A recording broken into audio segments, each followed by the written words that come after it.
கர்த்தருடைய அன்பு ஒழியாத அன்பு என்று வேதம் சொல்லுது. அன்பு ஒரு காலம் ஒழியாதுங்கிறது உலகத்தில் நாம் அனுபவிக்கிற அன்பு அல்ல. குடும்பங்களில் கணவன் மனைவியிடத்தில் அல்லது நண்பர்கள் மத்தியில் நாம் அனுபவிக்கிற அந்த அன்பு அல்ல.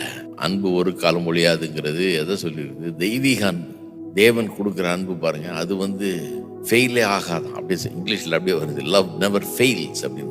அது ஃபெயில் ஆகாத அன்பு. உலகத்துல லவ் ஃபெயிலியர் தான் அதிகம். ஆண்டவர்கிட்ட அந்த அன்பு ஃபெயிலே ஆகாது. அதனால ஏமாற்றமே கிடையாது, கண்ணீரே கிடையாது, துன்பமே கிடையாது. அந்த அன்புல அந்த அன்பு பேர்பட்ட அன்பாய் இருக்கிறது, எப்பவும் தாங்குகிற அன்பாய். அந்த அன்பை தான் கொண்டாந்து இந்த உலகத்துல இருக்கிற நம்முடைய உறவுகள்ல, நட்புகள்ல எல்லாத்துலேயும் கர்த்தர் ஊற்றுகிறார். நம்ம கர்த்தருக்குள்ள வரும்போது அந்த அன்பு நமக்குள்ள ஊற்றப்படுகிறது. அந்த அன்பு இருக்கிறதுனால அந்த அன்பு இந்த மனுஷிக அன்போடு கலந்து இதை ஸ்ட்ராங் ஆக்குது. இந்த அன்பை ஒழியாத அன்பாக ஆக்குகிறது.